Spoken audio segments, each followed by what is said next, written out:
En esta sesión vamos a hablar de la santidad y la religiosidad.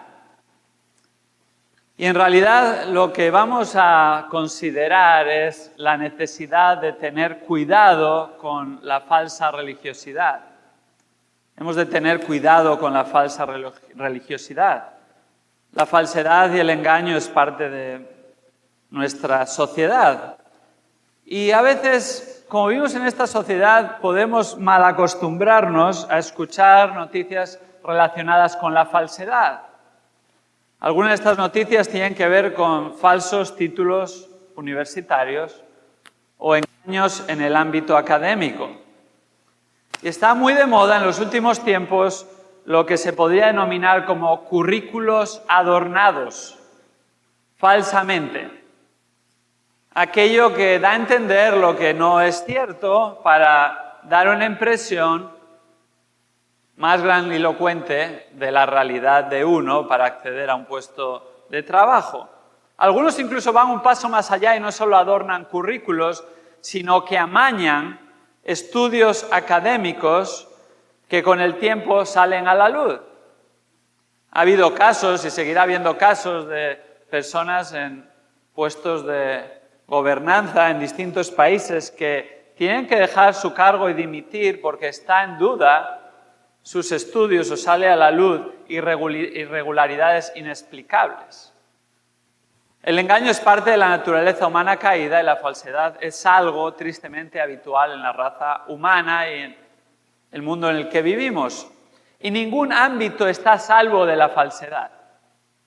Tampoco el ámbito de la religión está exenta de engaños. Es más aún, es un caldo de cultivo para muchos para engañar sutilmente. Y aquí en este pasaje vamos a considerar en esta mañana, en Marcos capítulo 12, os invito a abrir vuestras Biblias ahí, Marcos capítulo 12, versículos 38 al 40, vamos a ver la advertencia de Jesús sobre la falsa religiosidad. La advertencia de Jesús sobre la falsa religiosidad. Dice así la palabra de Dios en Marcos 12, comenzando en el versículo 38. Y en su enseñanza les decía: cuidaos de los escribas, a quienes les gusta andar con vestiduras largas y aman los saludos respetuosos en las plazas, los primeros asientos en las sinagogas y los lugares de honor en los banquetes, que devoran las casas de las viudas y por las apariencias hacen largas oraciones. Estos recibirán mayor condenación. Esta es una advertencia seria de Jesús sobre la falsa religiosidad, en este caso ejemplificada por los escribas. Y el contexto de esta advertencia se encuentra precisamente después de una intensa interacción de Jesús con los religiosos en el templo. Jesús está en su última semana sobre esta tierra antes de su crucifixión. En su tercer día en Jerusalén, estaba en el templo, concretamente en el atrio de los gentiles, donde una gran multitud se había congregado de nuevo, en este caso para escuchar sus enseñanzas. Pero no solo había una gran multitud, sino que también los religiosos que buscaban destruirle estaban presentes. Y aprovechan esa ocasión para lanzar una serie de preguntas capciosas. El capítulo 11, versículo 28, refleja la primera pregunta que le hace una representación del Sanedrín. Y dice: ¿con qué autoridad haces estas cosas o quién te dio autoridad para hacer esto? Hay una segunda pregunta capciosa, capítulo 12, versículos 14 y 15. Ahora es una representación de los fariseos y los herodianos los que preguntan esto. ¿Es lícito pagar impuestos al César o no? ¿Pagaremos o no pagaremos? La tercera pregunta maliciosa la hacen los saduceos, que no creían en la resurrección, y tratan de ridiculizar a Jesús al preguntarle en el capítulo 12, versículo 23, ¿de cuál de los 7 hermanos sería esposa en la resurrección la mujer que había enviudado sucesivamente de cada uno de ellos? Y finalmente, la cuarta interpelación, ese mismo día en el templo, uno de los escribas le pregunta a Jesús, capítulo 12, versículo 28, ¿Cuál mandamiento es el más importante de todos? Jesús había respondido sabia y acertadamente a cada una de estas preguntas, que en el pasaje paralelo de Mateo 22:35 dice que hacían para ponerle a prueba. Ninguna de estas preguntas era genuina ni ingenua, sino que cuando armonizamos los evangelios sinópticos, es decir, los 3 evangelios excepto Juan, cuando relatan episodios similares y tomamos toda la información entre los 3 evangelios, tenemos la visión completa. Estos religiosos buscaban destruir a Jesús. Y Jesús aquí pasa al contraataque. Primero Jesús hace una pregunta sobre la enseñanza de los religiosos, poniendo abiertamente de manifiesto que estaban equivocados sobre su identidad. En los versículos precedentes de los que acabamos de leer, versículos 35 al 37, Él les explica, estáis equivocados sobre la identidad del Mesías. El Mesías no solo era el hijo de David, sino que también era el Hijo de Dios, Salmo 110:1. Aún desde el mismo Antiguo Testamento estaban viendo ese punto. Y estos requisitos los cumplía única y exclusivamente quien tenían delante de sus narices Jesucristo, Dios hecho hombre, a quien ellos rechazaban como el Mesías y querían destruir. Pero en segundo lugar, no solo corrige su enseñanza, sino que va a apuntar a su falsa religiosidad. Su falsa religiosidad. Y concretamente Jesús advierte a tener cuidado con los escribas, representantes de su falsa religiosidad. Así comienza el versículo 38, fíjate. Y en su enseñanza les decía, cuidaos de los escribas. Esta es la advertencia. ¿A quién se está dirigiendo concretamente? ¿A quién les dice, cuidaos de los escribas? Bueno, está hablando a los discípulos en presencia de las multitudes, porque en Lucas 20:45, en el pasaje paralelo, añade, mientras todo el pueblo escuchaba, dijo a sus discípulos, ¿qué les dijo? Cuidaos de los escribas. Esto es lo que les dice Jesús a sus verdaderos seguidores entre las multitudes. ¿Qué les dice concretamente? Debían de tener cuidado. ¿Qué significa esto? Estar alerta, vigilantes, alerta con el propósito de guardarse de esta mala influencia que no debían de imitar, sino precisamente todo lo contrario, evitar. Específicamente, dice aquí el pasaje, que debían de cuidarse de los escribas. Ahora, Mateo, en el pasaje paralelo, en el capítulo 23, versículo 2, añade que también incluyó a los fariseos en su advertencia. Es decir, cuidaos de los religiosos. Está advirtiendo a los discípulos de cuidarse de estos que representaban la religiosidad en su época. Había advertido de su falsa enseñanza, ahora advierte de su vida falsa, de sus prácticas religiosas superficiales ante las cuales debían de estar alerta, vigilantes, guardándose de su malvada influencia. Y a raíz de esta advertencia, este pasaje, en el resto del pasaje, nos muestra concretamente 5 características de una falsa religiosidad de la que hemos de cuidarnos. 5 características específicas de una falsa religiosidad encarnada en estos religiosos de aquel tiempo, extensible a cualquier falsa religiosidad, de la que hemos de cuidarnos los seguidores de Cristo. Primera característica de la falsa religiosidad que Jesús denuncia y hemos de cuidarnos: la apariencia engañosa. La apariencia engañosa. Versículo 38 prosigue diciendo, a quienes les gusta andar con vestiduras largas. Esto está representando una apariencia engañosa. Lo primero que dice es, les gusta andar. Esto no quiere decir que los religiosos, los escribas, los fariseos fueran deportistas o personas que aprovechaban la primera hora de la mañana o de la tarde para hacer largas caminatas, ejercicio, como hoy en día mucha gente hace. No, la idea del verbo aquí está diciendo que saborean, que se deleitan en pasear con el propósito de dejarse ver por los demás. Se deleitan en ser vistos. ¿Y cómo les gustaba mostrarse a los demás? Con vestiduras largas. Ahora hemos de entender lo que esto significa. En ese momento, la audiencia original lo entendía perfectamente. Nosotros estamos apartados en el tiempo, con costumbres distintas, y hemos de no meter en el texto ideas contemporáneas. Vestiduras largas no lo dice en contraposición a cortas. No está diciendo está mal llevar vestiduras largas. Al contrario, probablemente es más recomendable en muchos casos.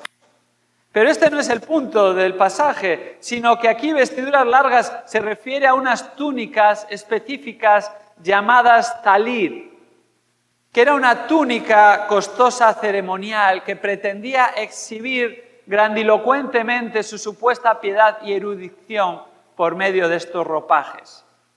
Estas túnicas llevaban franjas en los bordes y en la franja de cada borde ponían un cordón azul. Y esta ornamentación seguía Números 15 y era un recordatorio de los mandamientos del Señor que debían de cumplir y seguir.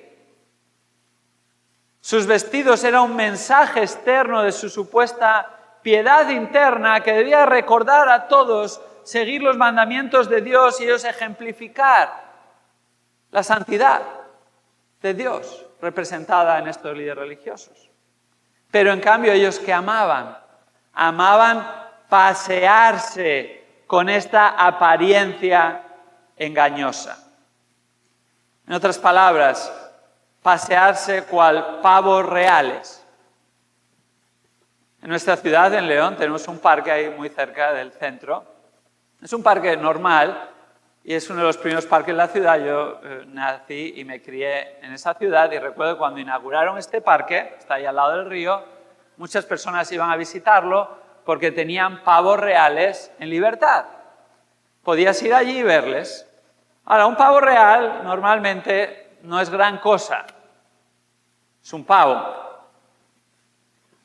Pero cuando despliega sus vestimentas coloridas, es impresionante.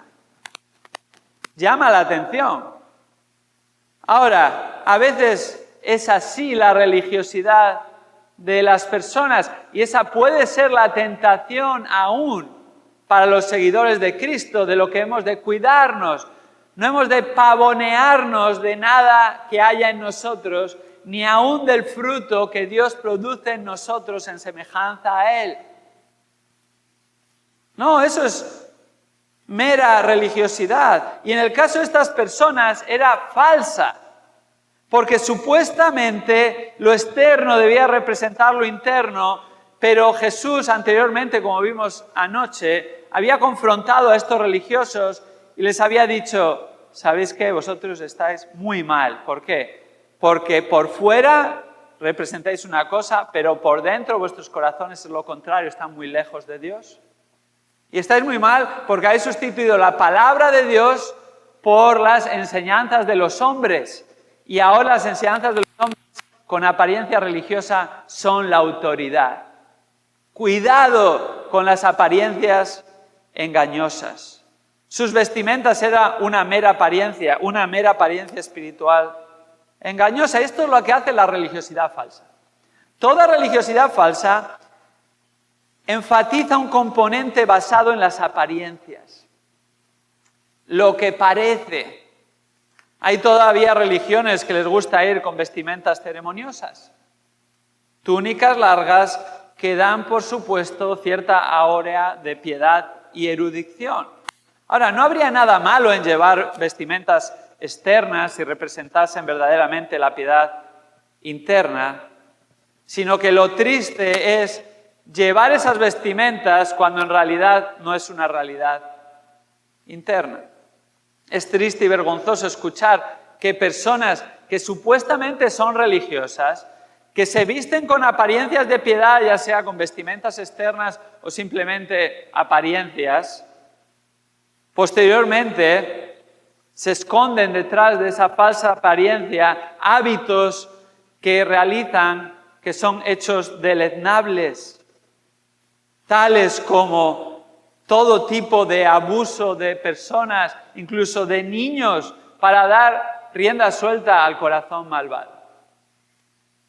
Hemos de cuidarnos de una falsa religiosidad caracterizada por las apariencias engañosas. Estas apariencias engañosas no se limitan exclusivamente a vestimentas, como todos creo que entendemos, sino el punto aquí es la apariencia externa, porque a lo que Dios le interesa es el corazón. Hemos de cuidarnos de una falsa religiosidad. Hemos de cuidarnos a día de hoy de dar una apariencia viniendo a la iglesia. Hemos de cuidarnos de dar una falsa apariencia cantando canciones al Señor. Hemos de cuidarnos de dar una falsa apariencia viniendo a la iglesia para actuar, aparentando que somos muy espirituales cuando en realidad nuestro corazón está resentido o amargado o descontento o en pecado.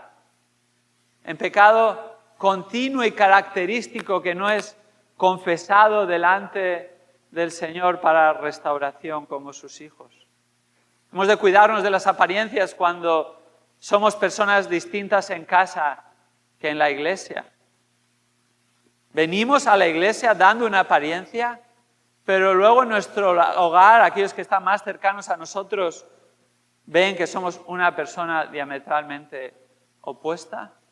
Evidentemente, todos somos distintos en distintas circunstancias, ¿verdad? Si tenemos más confianza, menos confianza, todos tenemos nuestros mejores momentos, peores momentos, y aquellos que viven con nosotros y más nos conocen más nuestras fortalezas y nuestras debilidades. No estamos hablando de eso, estamos hablando de una vida hipócrita que aparenta algo distinto.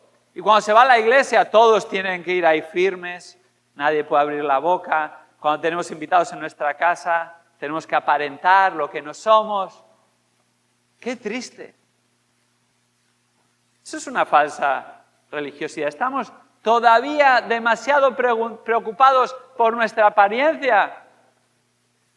Dios ya sabe lo que somos y nosotros deberíamos de saber lo que somos. No somos nada en nosotros mismos. No hay nada bueno en nosotros por nuestra propia naturaleza. Y si hay algo bueno en nosotros es por la gracia y la obra de Dios en nuestras vidas, y aún eso apunta a nuestro Señor y le trae mayor gloria, según también compartimos cómo el Señor nos ayuda en nuestra lucha diaria con distintos aspectos y con el pecado. Qué triste es cuando no corregimos a nuestros hijos en casa con disciplina y temor del Señor, pero también con paciencia y amor. Qué triste es cuando estamos dispuestos a servir en la iglesia, a servir en conferencias, tal vez con la mejor de las intenciones, pero luego eso no hay continuidad cuando llegamos a casa y no estamos dispuestos a servir aún en lo más pequeño, en nuestro hogar. Y esto es para mí, esto es para cada uno de nosotros. Esto no es para sacar el dedo y apuntar a otro. Es para cuidarnos de las falsas apariencias. Porque eso es meramente religiosidad vana. Eso no es santidad. Ahora, la falsa religiosidad a la que hemos de cuidarnos no solo se caracteriza por las falsas apariencias, sino que además, en segundo lugar, se caracteriza por el reconocimiento público. El reconocimiento público. Versículo 38 prosigue diciendo, y aman los saludos respetuosos en las plazas. Esto no es ni más ni menos que reconocimiento público. Y el quid de la cuestión es el verbo amar. Aquí Jesús está reiterando la misma idea del verbo les gusta. ¿En qué se deleitan? ¿Dónde se encuentran sus afectos? ¿Dónde encuentra su corazón? Y lo usa en el sentido de que les encanta. Cuando alguien dice, amo realizar tal cosa, es que me encanta, me deleito en ello. En ese sentido lo utiliza. ¿Qué les encanta? Los saludos respetuosos en las plazas. Ahora, con estos saludos no está condenando ser amigable, ni tampoco ser amigos de muchas personas, ni tampoco que no nos podamos saludar al final de las reuniones o al principio, ¿verdad? Eso no está mal, sino que indica saludos formales en aquel tiempo que se realizaban en lugares públicos para que los demás alrededor les viesen. Como afirma Mateo 23:7 en el pasaje paralelo, ahonda en la idea y da más información. Aman ¿qué? Los saludos respetuosos en las plazas y ser llamados por los hombres rabí.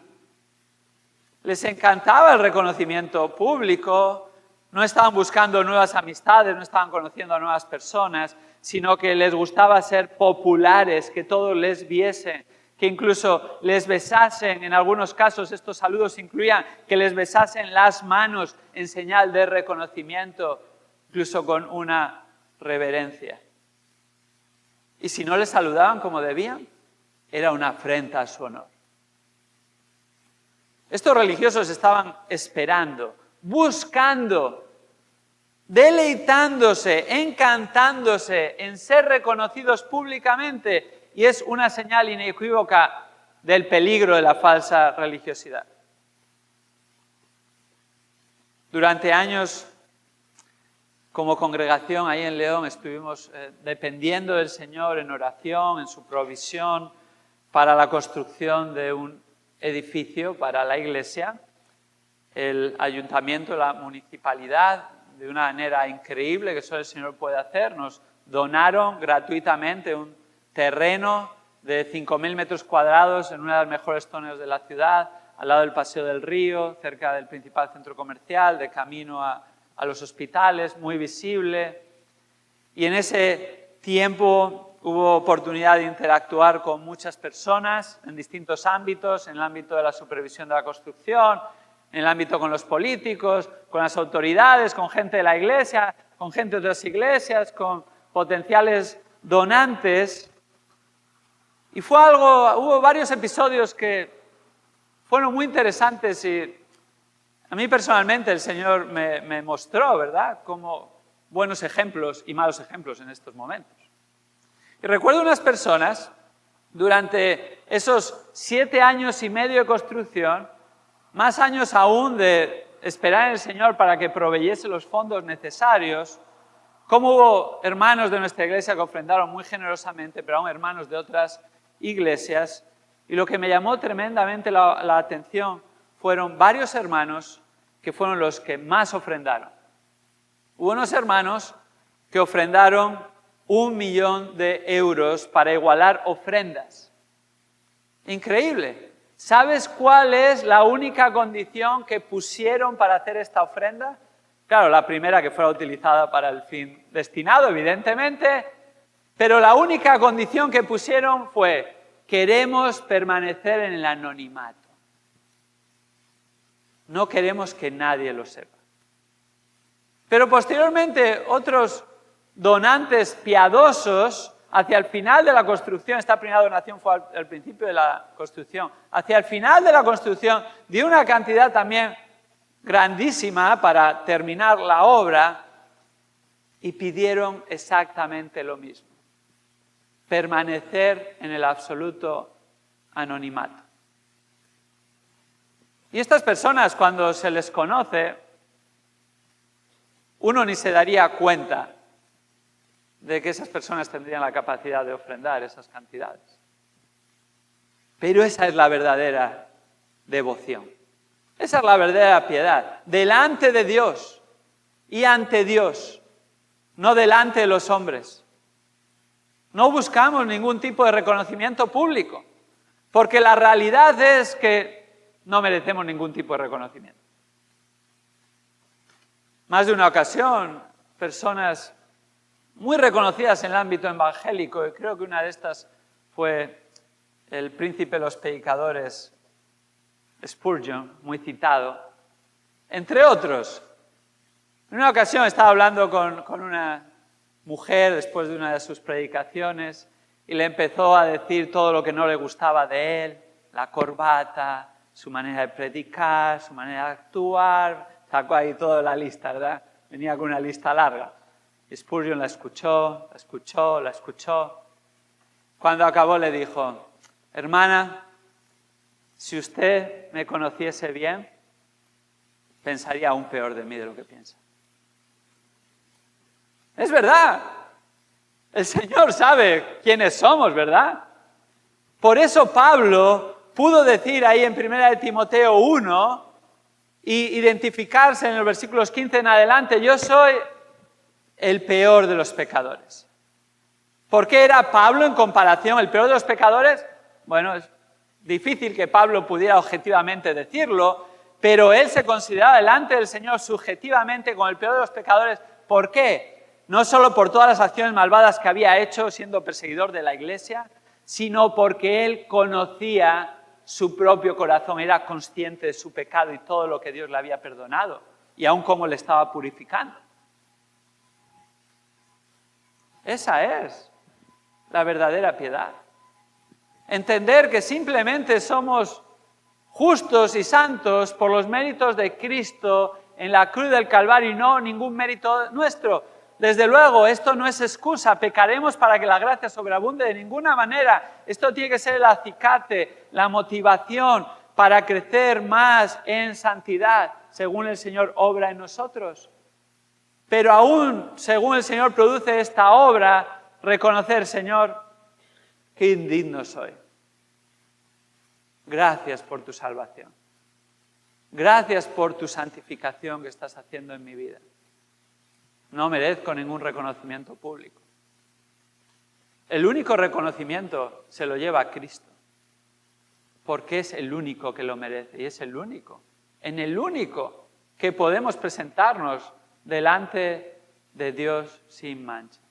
A Él reconocemos, a Él exaltamos, a Él proclamamos, a Él apuntamos en todo momento, en nuestras miserias y aún en la piedad que Él produce. Es gracias y por causa a Cristo. ¿Cómo se puede manifestar este deseo de reconocimiento público? Bueno, cuando estamos más centrados en lo que piensan las personas de nosotros que en lo que piensa Dios de nosotros. Ese es el meollo del asunto. Y esto se va a reflejar de diversas maneras. Muchas personas están tan ensimismadas, se piensan que son el ombligo del mundo. Esa es la tentación para cada uno de nosotros, a mayor o menor escala. Y mucho de esto se manifiesta hoy en día en el uso de las redes sociales. Y digo el uso de las redes sociales. Pues las redes sociales ni están bien ni están mal. Algunos demonizan las redes sociales como hace años se demonizaba la televisión, o se demonizaba el cine, o se demonizaba cuestiones externas que pueden ser utilizadas para bien o para mal. No, el uso de las redes sociales se pueden usar para bien, las redes sociales se pueden usar para mal. Las redes sociales no son para pavonearnos, no, son una oportunidad para apuntar a Cristo y estar centrados en Cristo, no estar centrados en nosotros y postear cosas para que la gente piense algo de nosotros, que normalmente es intentar que piensen positivo. La gente cuando postea en las redes sociales sube la foto que le salió mal. No, ¿verdad? No, saca ¿cuántas fotos? ¿Cuántas fotos sacas para subir una a las redes sociales? Eso no está mal en sí mismo, pero cuidado con estar tan centrados en nosotros mismos. Recuerdo en una ocasión un hermano contaba en uno de los viajes, un hombre que viaja bastante, cómo se quedó sorprendido cuando estaba en la espera en la sala de un aeropuerto. Tenía una persona allí cerca de él y todo el rato estaba con el móvil, no podía por más que, bueno, ahí al lado, pues cierto cotilleo, mirar, ¿qué está haciendo tanto rato en el móvil? Y no era más que una misma foto, ponerle un filtro, ponerle otro, ponerle aquí, darle para allá esta luz, recortar. Y se subió al avión y seguía igual, pues se sentó en un sitio cercano y era como, es increíble, ¿verdad? Increíble al punto que podemos llegar con el reconocimiento público. Pero esto afecta a la religiosidad. No hemos de buscar el reconocimiento de los demás, sino hemos de buscar el reconocimiento de Dios. ¿Y qué busca Dios? Un corazón contrito y humillado. Ese corazón no lo rechaza Dios. Un corazón humilde que entiende quién es uno cuando reconoce quién es Dios, sus atributos, la santidad de Dios. Y ahí siempre vamos a estar en un lugar seguro de no autoexaltarnos ni buscar el reconocimiento de nadie. No hay nada que reconocer. Ahora hemos de cuidarnos de la falsa religiosidad. No solo de la apariencia engañosa y el reconocimiento público, sino en tercer lugar de la preeminencia orgullosa. La preeminencia orgullosa, versículo 39, nos muestra esta tercera característica de la religiosidad falsa de la que hemos de cuidarnos. Y la describe así: que aman, el verbo está suplido por lo que viene anteriormente, aman los primeros asientos en las sinagogas y los lugares de honor en los banquetes. Esto está describiendo en esa época la preeminencia orgullosa. En esto se deleitan, en esto aman, en la preeminencia. Los primeros asientos de las sinagogas no se refiere a la primera fila a la que estamos acostumbrados. No hay nada de malo en sentarse en la primera fila, no hace falta que nadie se levante en la primera fila, hermanos. No está diciendo eso. No está mal si te sientas en la primera fila en el colegio, aunque la mayoría de los alumnos tratan de sentarse en la última fila, ¿verdad? No está mal que alguien te coloque en un lugar de honor, en un banquete, tal vez si eres familia del novio o de la novia, te van a sentar ahí en la mesa presidencial. No, yo me voy a sentar ahí con los invitados. No, te tienes que sentar con tu familia, allí donde te ponen. No está refiriéndose a nada de esto. Estos asientos principales se colocaban en un banco que estaba al frente de la sinagoga, lo que estaría a mi espalda, aquí, delante del arca o cofre donde se guardaban los pergaminos sagrados.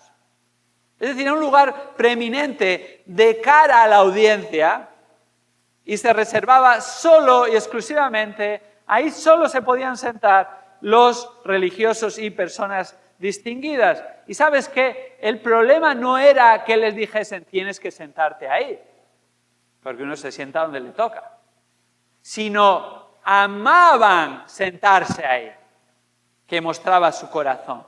Amaban la preeminencia, los lugares de honor representados de los banquetes, lo cual sucedía generalmente esos banquetes en el tiempo de la cena, y estos lugares de honor se encontraban en las salas donde había sofás al estilo romano, en los cuales te podías reclinar para comer, y estos lugares de honor en los banquetes no solo eran estos especies de sofás reclinables, sino que estaban cerca del anfitrión y los invitados más distinguidos e importantes ocupaban esos lugares exclusivamente.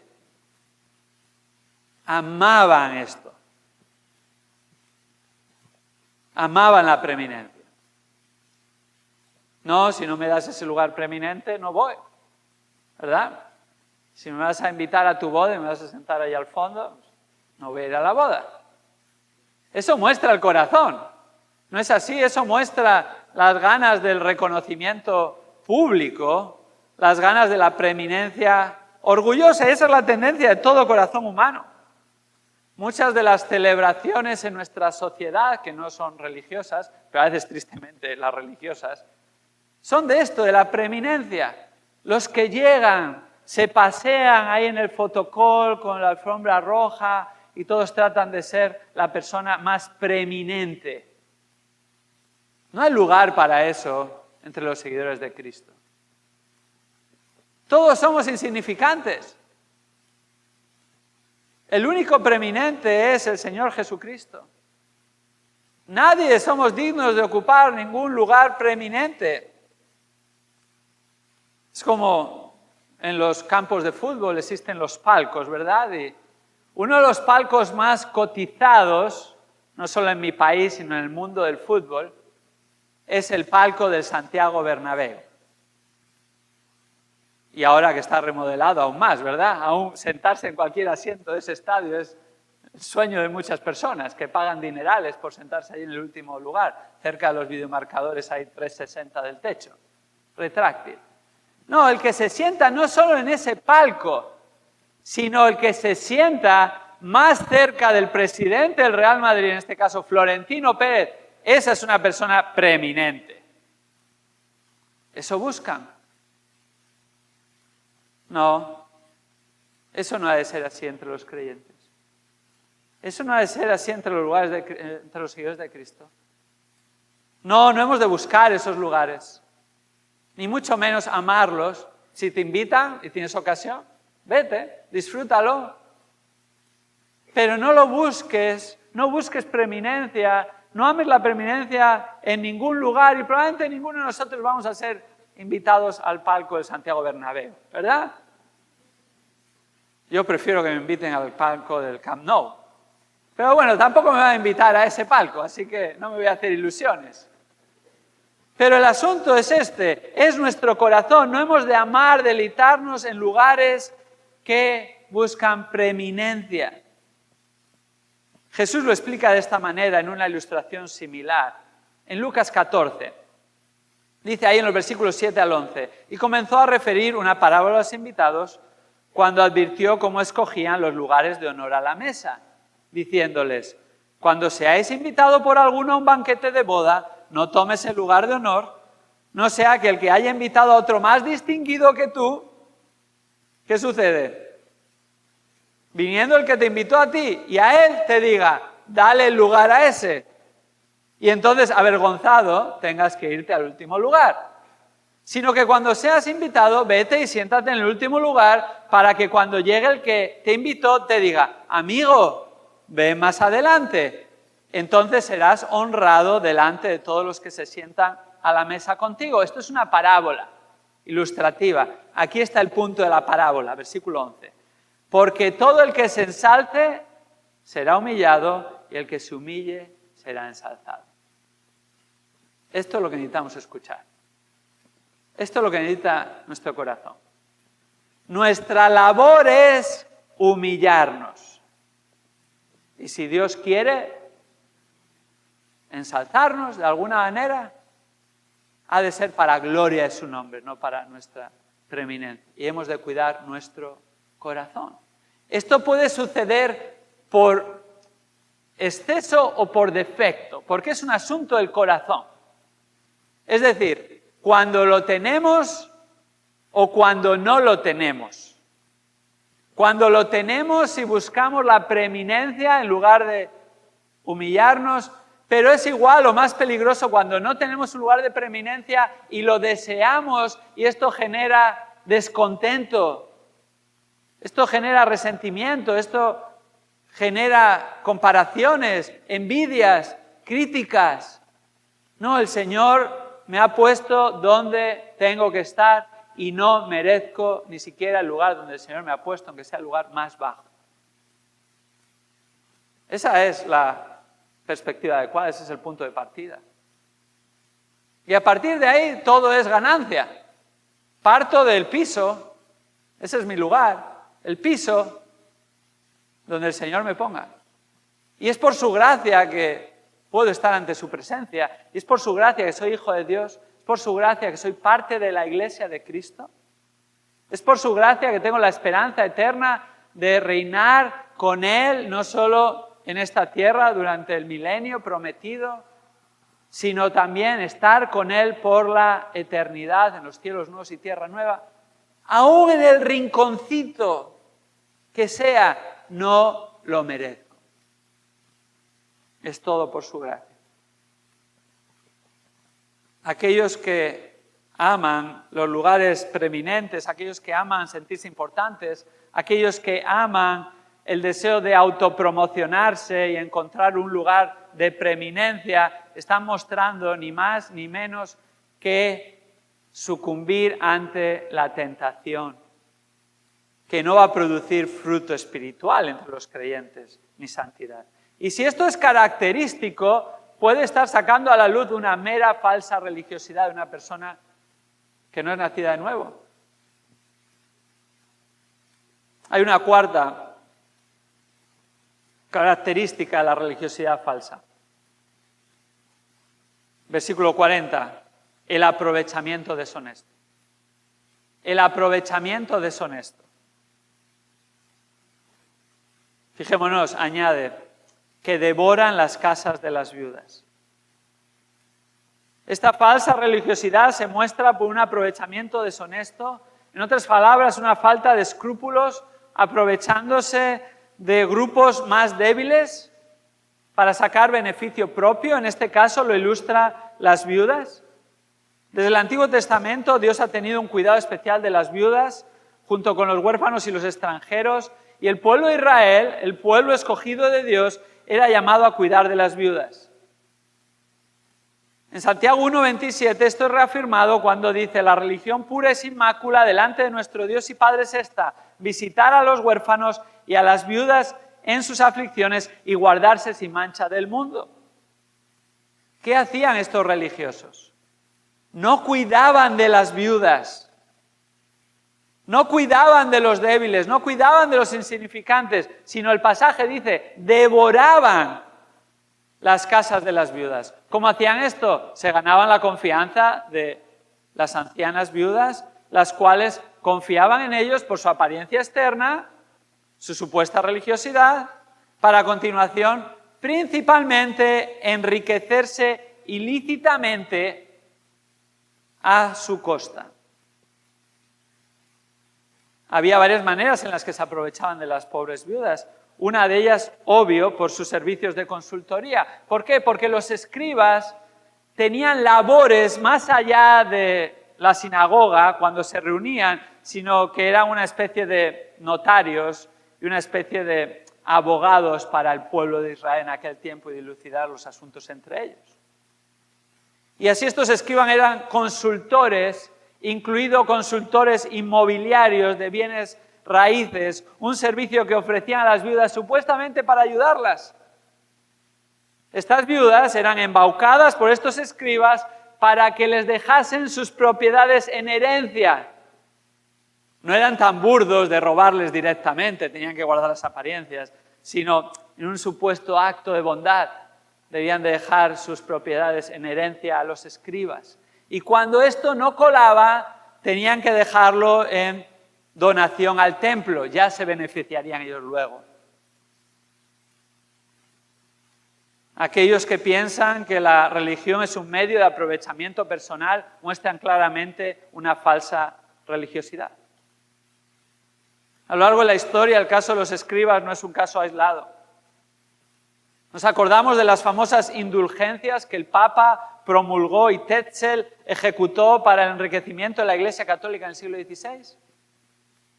Cómo se aprovechaban deshonestamente del pueblo al hacerle comprar indulgencias supuestamente para el perdón de sus pecados, lo cual justamente fue una de las causas que indignó a Lutero, a Martín Lutero, y le llevó a ver que esa práctica denotaba una falsa religiosidad y vio lo que se había convertido supuestamente los representantes de Dios en esta tierra.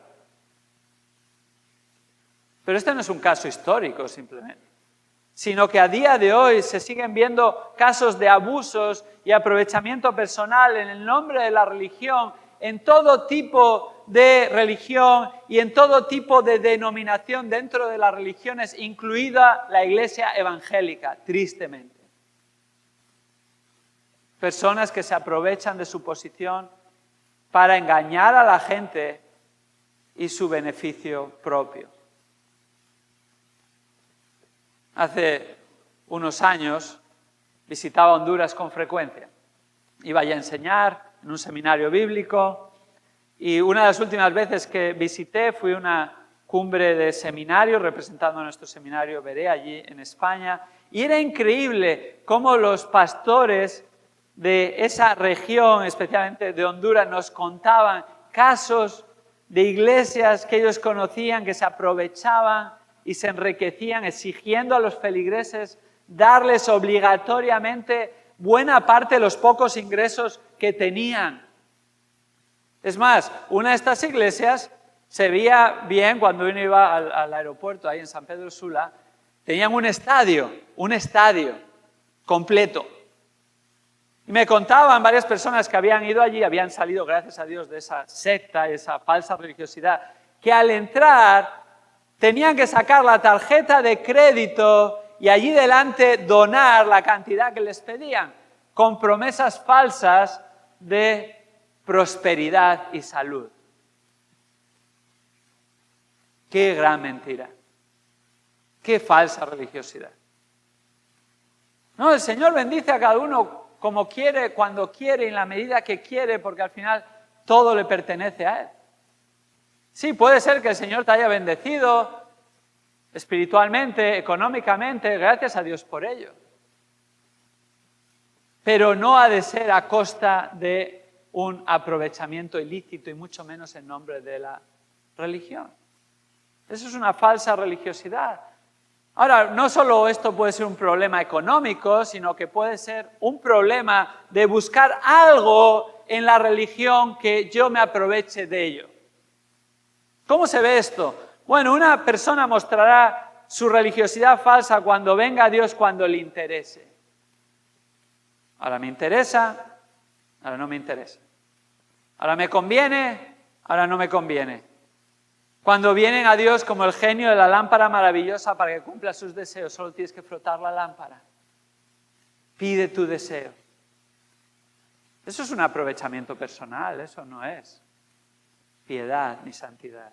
De la misma manera, una falsa religiosidad se muestra cuando uno viene solo a Dios cuando está en problemas, para que me saque del aprieto. Eso no muestra devoción, sino aprovechamiento personal.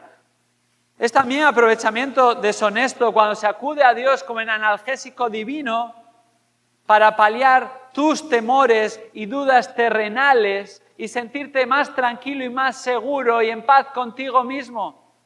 Claro que Dios nos bendice con su paz que sobrepasa todo entendimiento. Claro que podemos acudir a Dios como sus hijos, ¿verdad? Pero no solo para ello, sino buscando agradarle, buscando que se cumpla su voluntad y no la nuestra, independientemente del precio que haya que pagar. Eso muestra devoción verdadera. ¿Por qué? Porque amamos más a Cristo que cualquier provecho que podamos sacar de Él. Y el mayor provecho ya Él nos lo ha dado, por pura gracia, y es nuestra salvación. No es suficiente para estar satisfechos, pero es que además en su generosidad y en su bondad nos da todo tipo de bendiciones espirituales y todo tipo de bendiciones materiales que no merecemos. Gracias a Dios por ello. No busquemos en la religión ningún tipo de aprovechamiento personal. Como dice 1 Timoteo 6, 5 y 6, define a estas personas como hombres de mente depravada que están privados de la verdad, que suponen que la piedad es un medio de ganancia, pero en verdad la piedad es un medio de gran ganancia cuando va acompañada ¿de qué? De contentamiento. Contentamiento. La falsa religiosidad se caracteriza por la apariencia engañosa en primer lugar, en segundo lugar por el reconocimiento público, en tercer lugar por la preeminencia orgullosa, en cuarto lugar por el aprovechamiento deshonesto y en quinto lugar finalmente por la piedad hipócrita. Por la piedad hipócrita. Versículo 40 al final dice, y por las apariencias hacen largas oraciones. A estos escribas no solo les gustaba pasearse cual pavos reales en sus vestiduras largas, sino les gustaba hacer largas oraciones. Esto no quiere decir que orar largo está mal. Alguno ora tan largo que se queda dormido, ¿verdad? Él mismo, o duerme a los demás y ora así en la iglesia. No está diciendo ni que está mal ni está bien. No, lo que está diciendo aquí es el contexto. Hacían estas oraciones en público. Largo en público. Su devoción y supuesta piedad estaba representada por estas oraciones largas en público, que no era más que una farsa, porque no demostraba realmente su corazón, sino todo lo contrario. Aquí habla de fingimiento, de una simulación. Fíjate, por las apariencias. No es que oraban largo por la piedad. No es que estaban realmente ahí dedicados a la oración, sino que lo hacían por las apariencias, una piedad hipócrita. Jesús está denunciando esta piedad hipócrita y no sería la primera vez que lo hiciese. Recordamos en Mateo 6, versículo 5, que denuncia tales prácticas y las califica como hipócritas, cuando dice ahí en Mateo 6, 5, cuando oréis, no seáis como los hipócritas, porque a ellos les gusta ponerse de pie y orar en las sinagogas y en las esquinas de las calles. ¿Para qué? Para ser vistos por los hombres. Esto es lo que hacían. Por las apariencias oraban largo para ser vistos en su apariencia piedad. ¿Qué dice en su aparente piedad? ¿Qué dice? En verdad os digo, ya han recibido su recompensa. ¿Qué buscaban? Ser vistos. Ya lo tienen. No esperen nada más de Dios. La conclusión de Jesús es clara. Marcos 7:6, bien profetizó Isaías de vosotros hipócritas, como está escrito, este pueblo con los labios me honra, pero su corazón está muy lejos de mí. Hermanos, esto es serio. A Dios le interesa nuestro corazón. Dios está interesado en nuestra piedad genuina. Lo que somos en privado, eso es lo que somos, ni más ni menos. Cuando llega la prueba, como dice Santiago 1, es la parte aprobada de nuestra fe la que sale a la luz. Cuando nos encontramos en diversas pruebas. No es que paso por la prueba y ya está, no, la prueba es como ese fuego al metal. Saca a la luz las impurezas y lo genuino que es ese metal o no. Es como aquel que va y compra una baratija, ¿verdad? Compra un anillo que es una baratija y con el tiempo no hace falta que llegue el fuego. Simplemente báñate con ese anillo que es una baratija, con esa cadena. Báñate suficiente, a veces ni suficiente, y va a empezar a perder el color, ¿verdad? Ahora, báñate con un metal noble, de primera ley, y vas a ver que no lo pierde, es real, ahí está la prueba. Eso es lo que hacen las pruebas con nosotros, nuestro carácter. Y el Señor las usa para nuestro bien como creyentes genuinos. Nos ayuda a seguir creciendo, nos ayuda a ver dónde estamos en ese momento realmente. Oh, yo me creía la gran cosa, pero llegó la prueba y no estaba tan bien como pensaba. No pasa nada, Dios ya lo sabía, el que no lo sabía era yo. Dios lo está utilizando para obrar en mi vida y producir santidad. Eso es una buena señal, estamos en proceso, hermanos. Dios sigue obrando en nosotros. Ese es el camino. Hemos de perseverar en esa carrera del cristiano, que todo creyente está inmerso. Sí, la salvación ya está ganada, pero ahora estamos en ese proceso. El creyente verdadero persevera en la fe. En las buenas y en las malas, en las duras y en las maduras. No busca una piedad hipócrita, sino busca una piedad genuina. ¿Y cuánto nos falta, verdad? ¿Cuánto nos falta? Como decía Pastor Santiago anteriormente, así es, cuanto más el Señor obra en nosotros, más nos damos cuenta de lo que nos falta. Más nos damos cuenta, Señor, sigue trabajando en mi vida.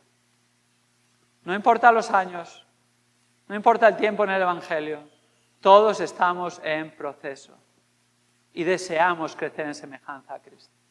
Y Él hace su obra en nosotros, genuinamente. Ahora, si estás aquí en esta mañana y simplemente estás jugando al juego de la religión, y esto te caracteriza, no puntualmente, no una lucha, todos podemos luchar en alguna de estas áreas y luchamos, sino esto caracteriza tu vida, tienes que arrepentirte de venir a Cristo. Tienes que dejar de jugar al juego de la religión, porque es muy peligroso este juego. Dios no es alguien con quien jugar. A Dios no se le puede engañar. Y solo en Cristo Jesús, los que genuinamente se han arrepentido y han puesto su confianza en Cristo Jesús, que estamos a salvo. Gracias a Dios por Cristo. Y es en Cristo en quien vivimos nuestra vida cristiana y es en Cristo en quien obtenemos nuestra piedad. Y Él es nuestro ejemplo a imitar según seguimos su palabra. Y a Él queremos agradarle. Y a Él queremos parecernos. Y su iglesia ha de ser un buen representante de Cristo. Por eso en ocasiones, tristemente, cuando hay pecado dentro de la iglesia de Cristo, somos llamados a seguir un proceso purificador. ¿Por qué? Porque esto trae reproche al nombre de Cristo. Ahora, esto no hemos de tomarlo a la ligera y empezar a acusarnos unos a otros y empezar a utilizarlo para lanzarnos los trastos a la cabeza. No hemos de examinarnos a nosotros mismos delante del Señor.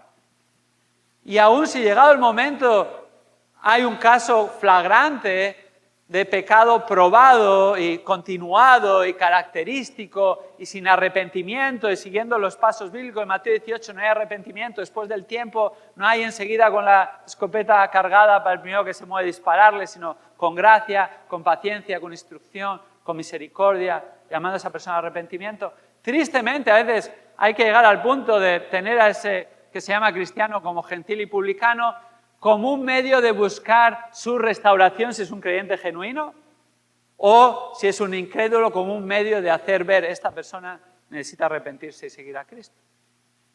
Pero parte de esto es proteger a la Iglesia de Cristo como representante de Cristo en esta tierra. Somos todos los que representamos a Cristo, el cuerpo de Cristo, los creyentes en conjunto.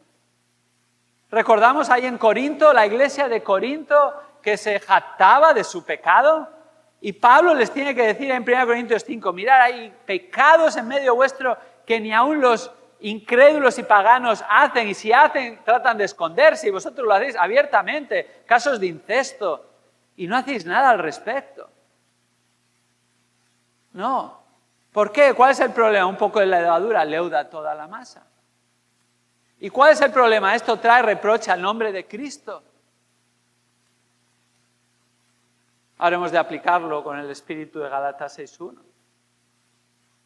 Sabiendo que nosotros podríamos ser esas personas. Y si no estamos ahí es por la gracia de Dios que nos sostiene y nos preserva. ¿Cómo querríamos ser tratados si estuviéramos ahí? ¿Cómo? ¿Con la palabra, si es un creyente genuino? ¿Con la verdad de la palabra? ¿Con la verdad de los hechos? ¿Con amor, con paciencia y buscando el bien de ese alma? Eso es lo que ha hecho Cristo con nosotros, ¿no es así? Y así hemos de extenderlo. Ahora, si hay rebeldía y no hay arrepentimiento, entonces, evidentemente, no podemos reconocer a una persona como cristiana que no lo es. Esa es la falsa religiosidad. Como creyentes, no nos caracteriza esto.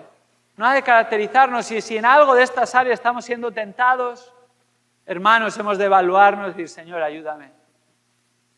Ayúdame a no deslizarme por ese terreno tan resbaladizo.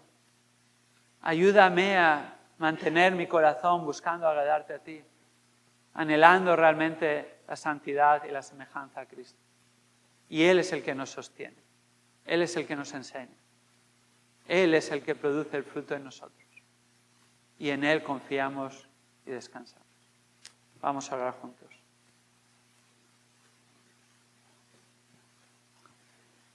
Señor, como concluye este pasaje, qué terrible. Es la falsa religiosidad, porque estos recibirán mayor condenación. No solo condenación, sino mayor condenación después de haber dado una apariencia totalmente hipócrita, Señor.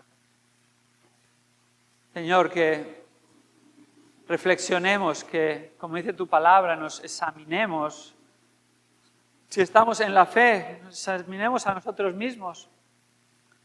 Si hay alguna persona hoy aquí que no está realmente siguiendo a Cristo, que tú le concedas el arrepentimiento y la fe genuina, que tú transformes su vida. Señor, para aquellos que tú nos has salvado, ya seguros en Cristo Jesús, nuestro Señor y Salvador, no por ningún mérito nuestro, sino por única y exclusivamente sus méritos.